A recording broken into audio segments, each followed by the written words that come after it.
the way he hit mitts, is a monster. What I can tell you, Mike is a monster.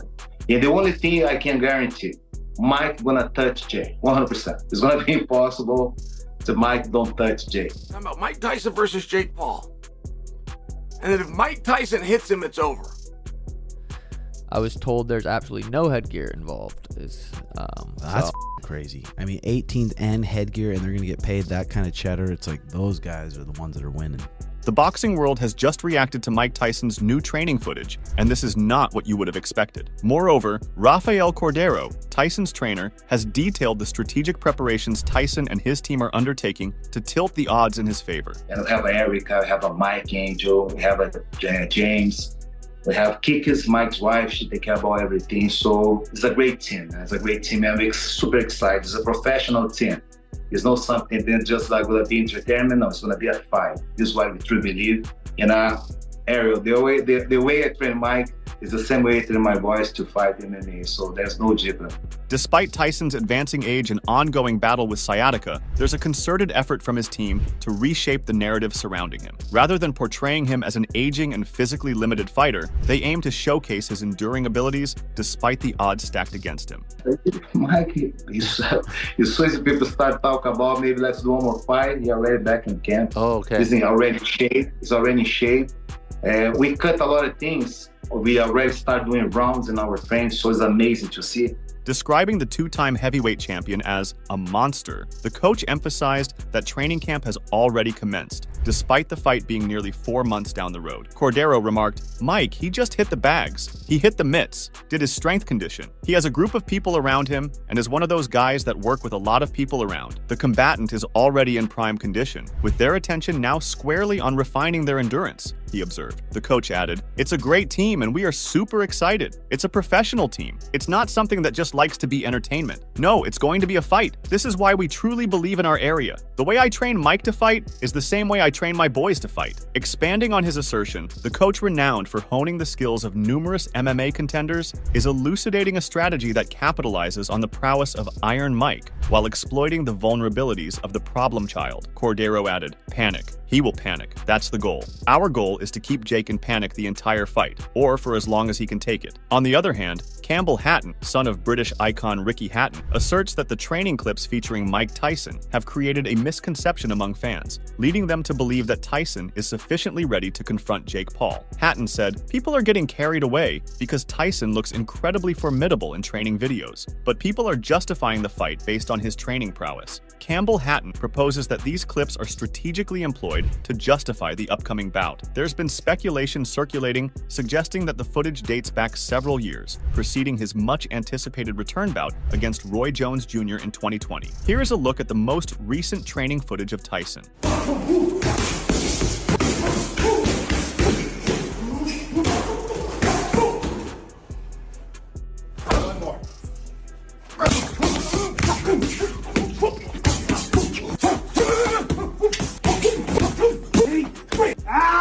Meanwhile, Hatton underscored Tyson's advancing years, highlighting that even with his formidable punching prowess, grappling with rounds of combat and absorbing blows at 57 presents, a formidable hurdle. He bemoaned the adverse impact Tyson's potential loss might impart on youthful enthusiasts, enthralled by glimpses of his training regimen. Hatton said, "If Jake Paul knocks him out due to Tyson's age and diminished resistance, it could mislead young fans. It might give the wrong impression to newcomers who've been introduced to boxing through YouTube." In addition to Hatton, Chael Sonnen, an American promoter, casts doubt on Mike Tyson's dedication as he gears up for his boxing comeback. Sonnen suspects that Tyson may not be fully committed and suggests that the training videos circulating online might be staged to prepare for his bout against Jake Paul. There's things within an industry that we would never reveal. You never expose the business, never.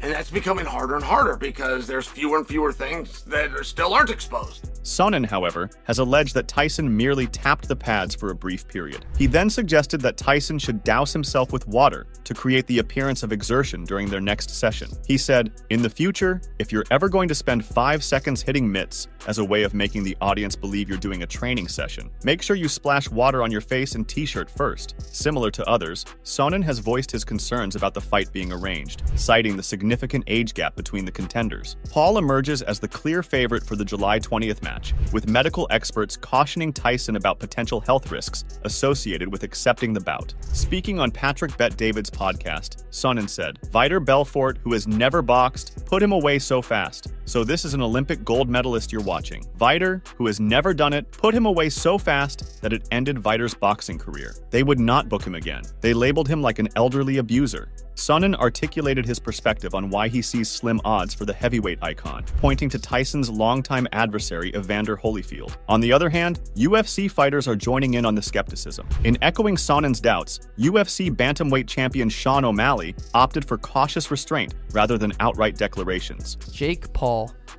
in his prime, you could say, well, I mean, he's still getting better, but versus Mike Tyson, who's 57. I think he'll be 58 by the time they fight. Chael Sonnen's saying that they're faking the training videos. I mean, if you watch the quick little snippets, boom, boom, boom, it is f***ing. And are they current videos or are those videos from a few years ago? I don't know.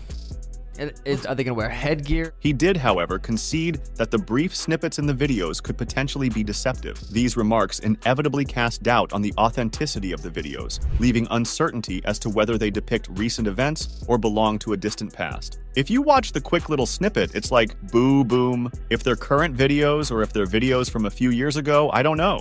The instructional footage has enraptured enthusiasts of combat sports, sparking renewed debates concerning Tyson's fabled punching prowess. There's a prevailing belief that, despite being 57 years old, Tyson still poses a formidable threat to Paul, whose boxing background appears insignificant in comparison. Concerns loom over Paul's ability to endure the raw power behind Tyson's blows. Now, here's the take from some of the most prominent MMA fighters and boxers on this memorable fight. First of all, Francis Ngannou told MMA Junkie, "Honestly, I don't know. I looked at it and they said it was on Netflix, so I thought it was going to be some sort of movie they were making. It hit me like a shock. I'm still processing it. If it's true, I will go out there to support Mike. He can still kick some no doubt about it." Carl Froch expressed disdain for Jake Paul's claims of being a professional boxer, highlighting the age gap and doubting Paul's credentials based on past performances. Froch's critique points to a broader skepticism within the boxing community about celebrity matches, undermining the sport's traditional values and standards. Carl said, "Jake Paul is not a professional boxer, but he's going to beat Mike just because he's in his 20s. Father Time waits for no man. Mike is just too old. Jake, you are an absolute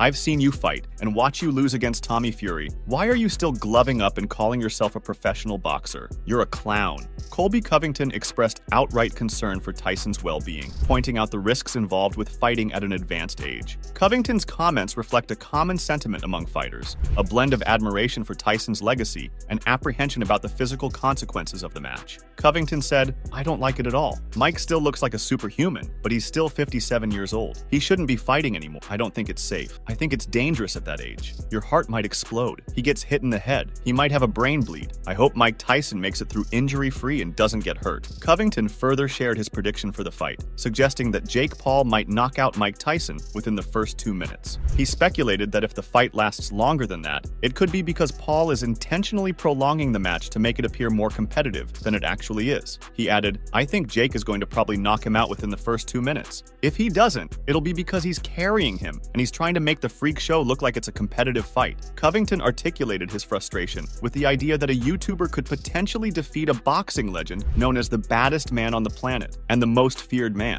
reflecting a sentiment of discontent with the evolving dynamics and matchups in the world of combat sports. He said, "I hate the fight. I think it takes away from Mike Tyson's legacy when a guy like this YouTuber comes in and beats the baddest man on the planet and the most feared man."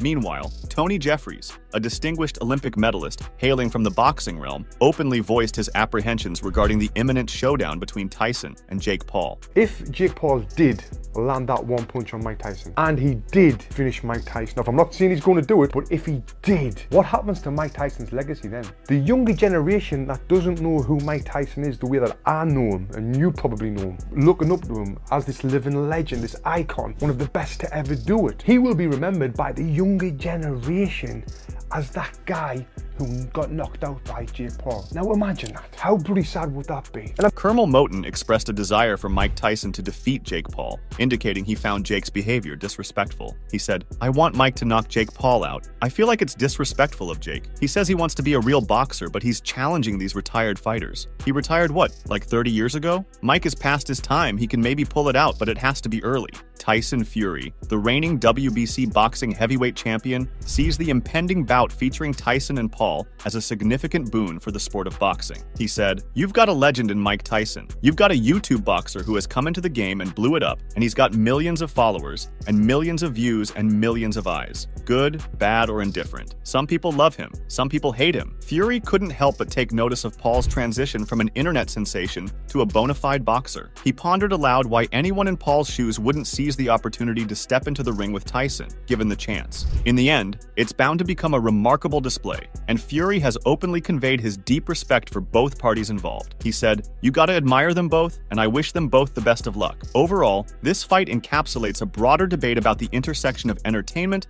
athleticism, and the evolution of combat sports. As the match draws nearer, the dialogue it has ignited reflects the changing landscape of boxing, where legacy, legitimacy, and the lure of spectacle collide. So, that's all from today's video. If you enjoyed it, remember to leave a like, subscribe, and ring that bell icon so you never miss our upcoming videos.